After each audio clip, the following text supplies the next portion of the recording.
Good morning, YouTube. How's everybody doing today? My name is Alan. I own a ex-police cruiser that isn't working right now. It is this fine piece of machinery right here. In the last video, you'll know that I disassembled the little clamp there that's supposed to attach to that post, so I got to figure out how to put those three wires back into the cable end clamp and reattach them to the post. So if you did see the video, the last one, you'll know that I didn't have the right kind of heat shrink, so I kind of had to stop because there's no point in trying to connect it to the post if I can't properly heat shrink this stupid thing together. Anywho, I guess I better head to the store and get the proper heat shrink, and maybe I'll give in and get some sort of crimping tool or get creative. I don't know. We'll see. Either way, yeah, let's get started.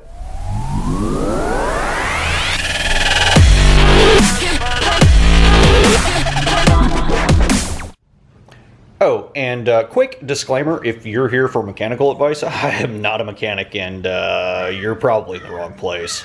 Yeah.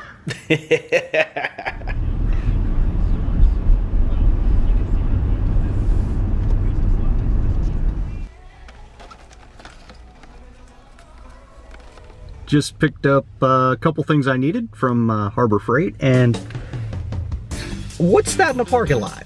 Look at that! Don't see many of these bad boys running around.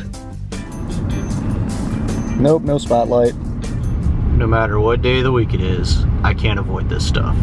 Constantly. It's constant. It's people constantly crashing into stuff. Never ends. It's a pretty fire truck. Hey, pretty Charger. No way, a second one? Is that really a second one? Man, getting extra lucky today.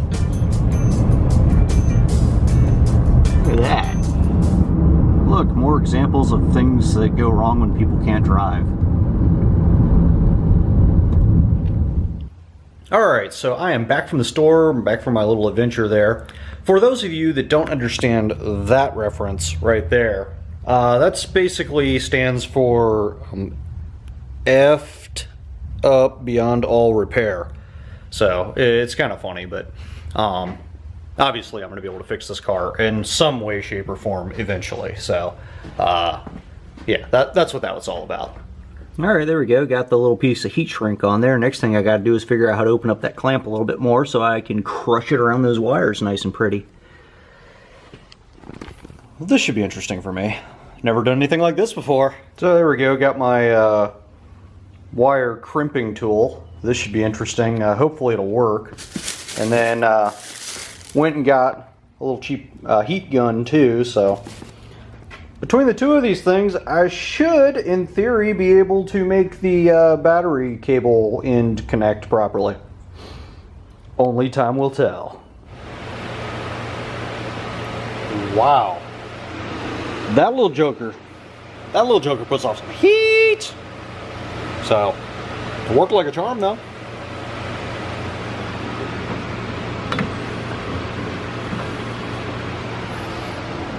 Hey, there you go.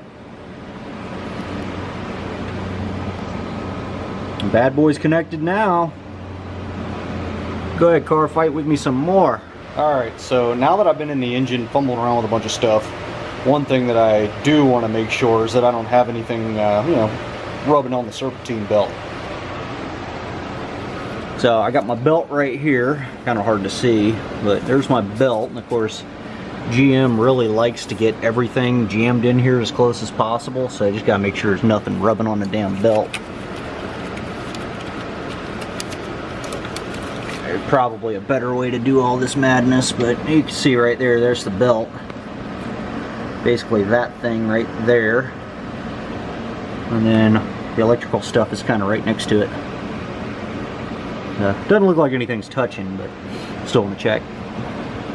So the last thing I need to do is make more problems. I mean, I've already created enough on my own. With the car anyway. I don't need to add to it. Well, I guess we're about to have a moment of truth. See if what I've done here helps or hurts. I just hope this thing starts. Seriously. Yeah. Well, here goes nothing.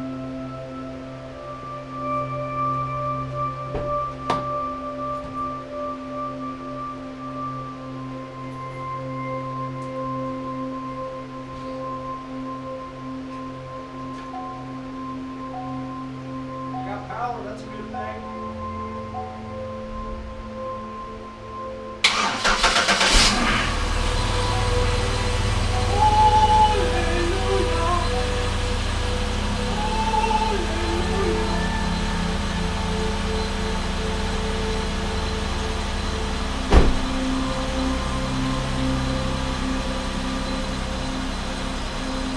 And nothing's on fire. I love it.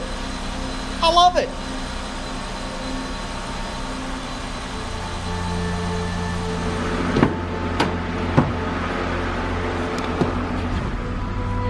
See, all the gauges are lit up all normal like, and might have to consider getting fuel at some point in the future.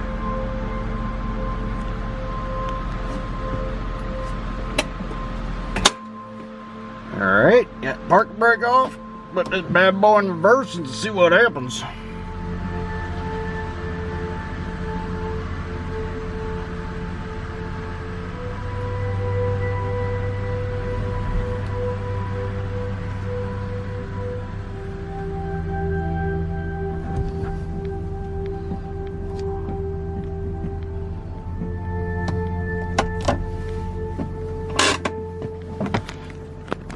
Well, I'd say she's been freed.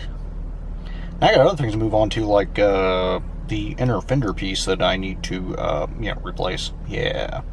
Maybe I can actually show you guys what that thing looks like.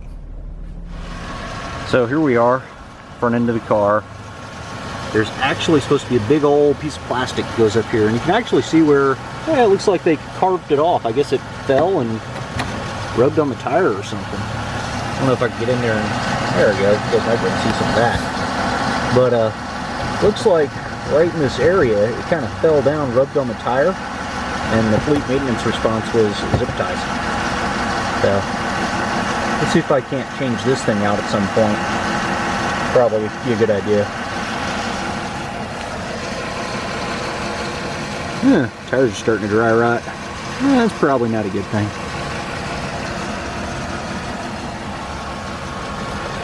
I really need to put another little cap on that.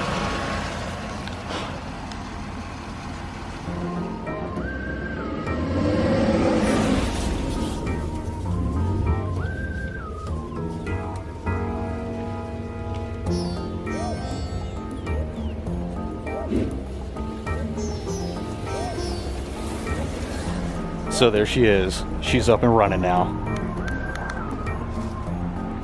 No more foobar.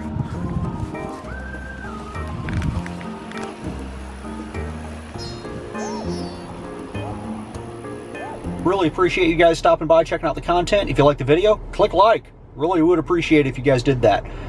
If you've been here more than once and you keep coming back, why not hit the subscribe button? If this is your first time here and you like the content, go ahead and click subscribe anyway. There's a bell next to that if you want to be notified for the next video. And if you feel the desire, leave some sort of constructive comment. Still looking for a little bit of feedback on the antenna that I stuck on the roof of the car, the one that I pulled off of that old Tampa car that was in the junkyard. Figured, why not put it in the same place? Kind of looks like it belongs there. I mean, I got the mounts, why not? At some point, I'm going to probably turn this into some sort of show vehicle and trail it anyway, so not real concerned about you guys whining about, oh, it looks like a cop car. That's because it's an old cop car. That's what it does. Anyway, thanks for watching. Appreciate you guys stopping by. Love to all of you, and I will see you on the next video.